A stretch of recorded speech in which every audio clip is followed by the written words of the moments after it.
All right, guys, Mr. Broud here again, and we're actually in the classroom here and talking about Lesson 32, Fasteners and Thread Repair.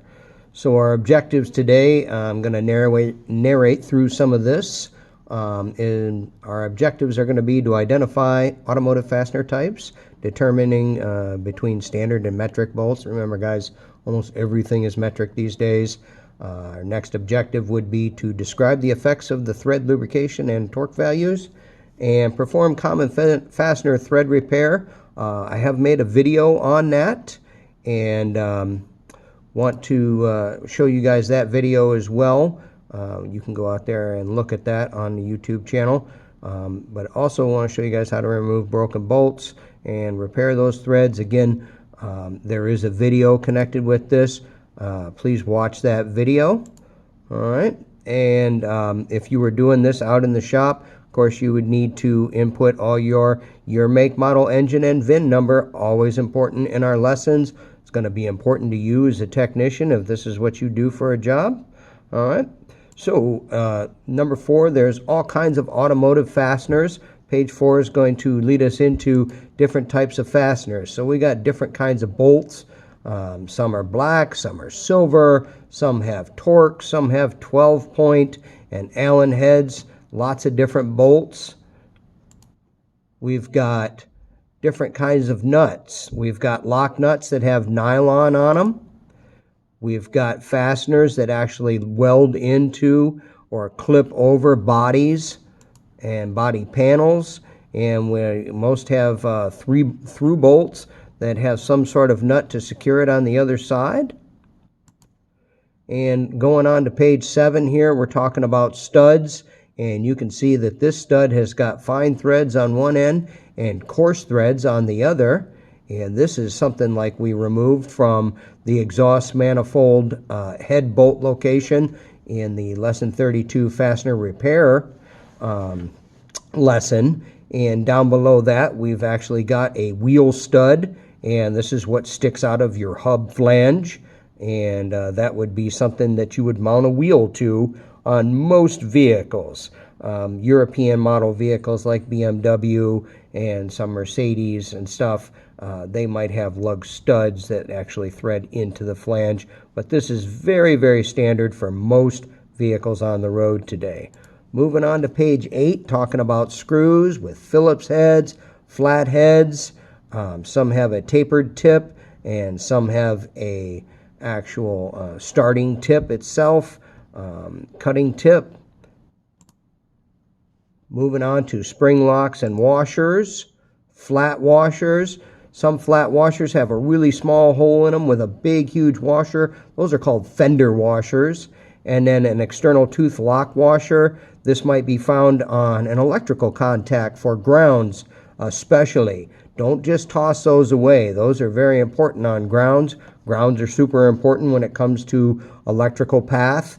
And the spring-locked washer here, again, is going to keep our fastener from walking itself out. On to page 10, retaining clips like internal and external snap rings, as well as E-clips. These would require snap ring pliers, internal snap ring pliers, external snap ring pliers. And a lot of times these E-clips are removed with a small pocket screwdriver.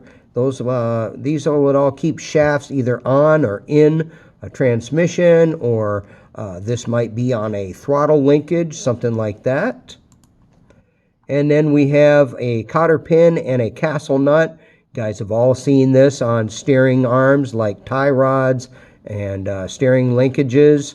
A cotter pin is a safety device to make sure that this pin holds that castle nut in place. We don't want that walking off, and that's a secondary safety fastener.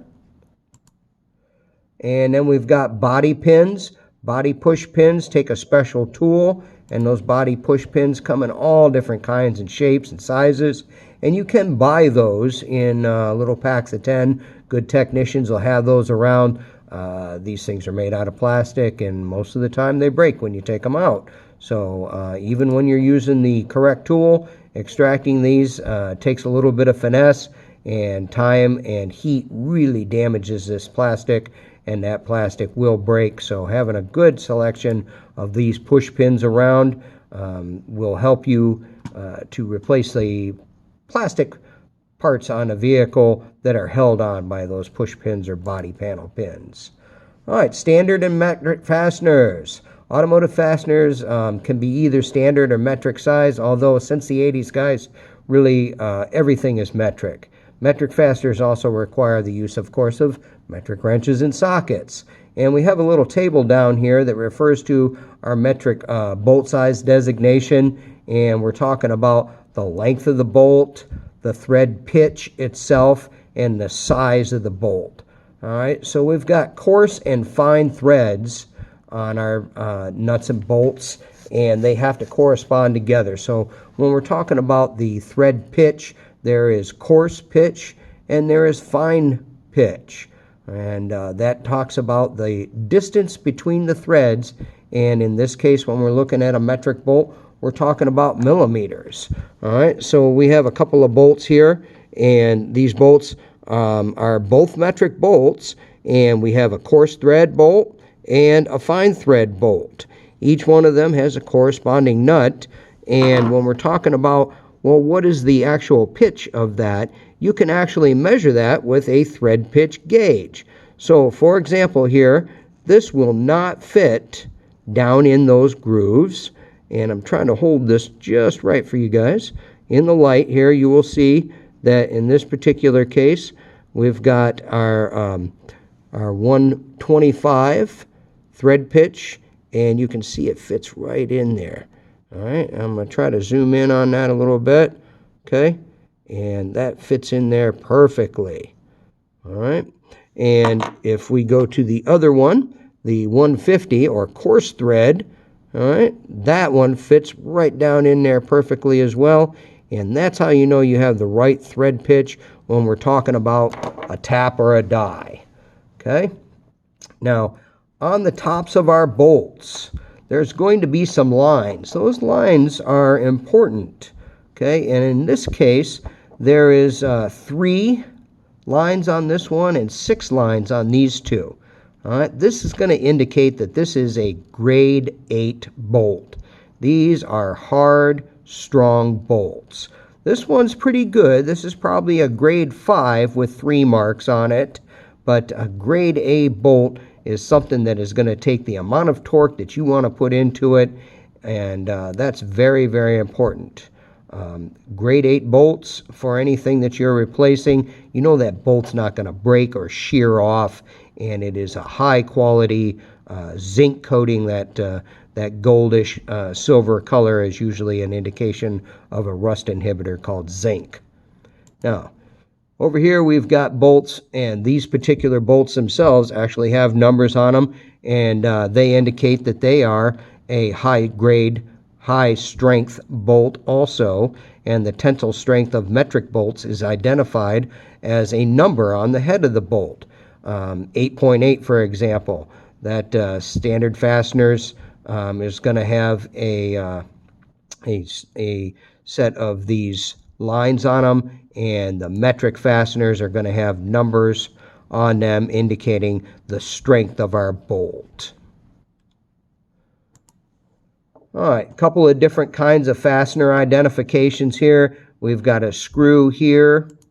We've got a nut here with, this is called a through bolt that goes all the way through something and has a nut on the end of it. We've got a bolt right here, and this actually has a shoulder on it, and it does have a washer on it.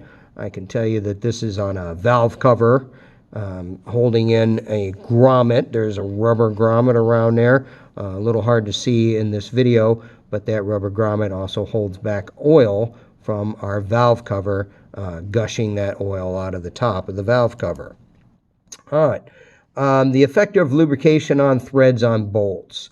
So when we have a threaded fastener and it's tightened into a hole, there's friction between those mating threads. And those threads, when they're lubricated with some engine oil, some kind of graphite or grease, that friction is reduced.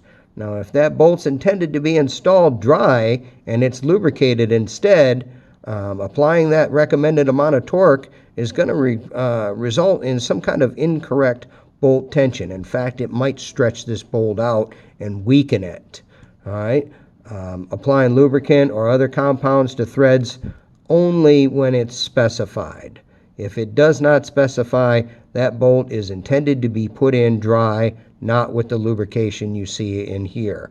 All right, there's also thread locker or Loctite and blue Loctite. It does have some lubricating qualities, but that will hold a bolt in place. Only use thread locker where it is indicated.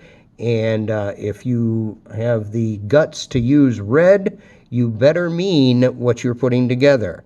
If you use red Loctite, it is going to be permanent. Red Loctite requires heat to be removed, like as in fire from a torch. So if you put red Loctite on something, you better never plan on it coming apart unless you can heat it up with a torch, and that's pretty rare. All right, so we've got some dry fasteners here on the bottom of a shock absorber. And here we have some penetrating liquid we used earlier to loosen up any kind of fasteners that might be rusted, and we want them to come apart. Moving on to page number 16, excuse me. We already talked about thread files. And this would clean up any threads on a fastener or a stud.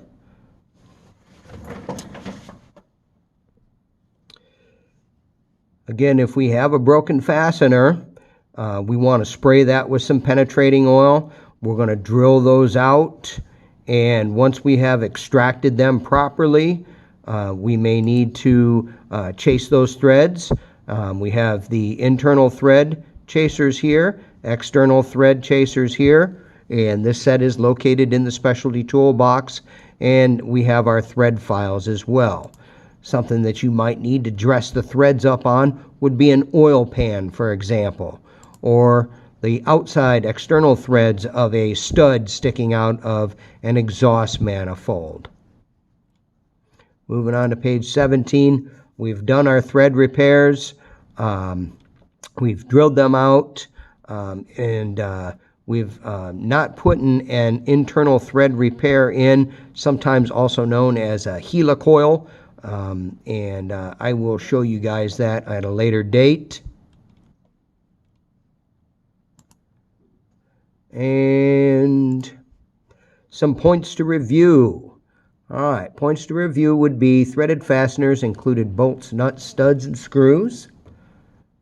Other common fasteners used on vehicles include washers, retaining clips, rivets, cotter pins, plastic push pins. Some other things to review will be when servicing a part with a cotter pin, we always want to replace the cotter pin with a new one.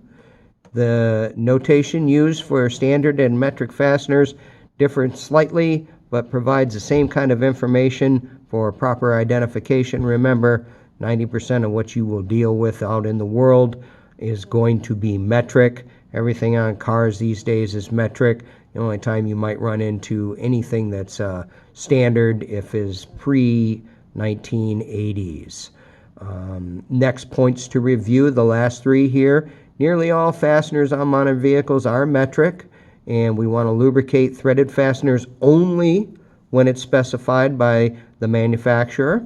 And last but not least, thread repair includes using threads, restoring bits, thread files, screw extractors, and threaded insert repairs. Some vocab for us, terms to review.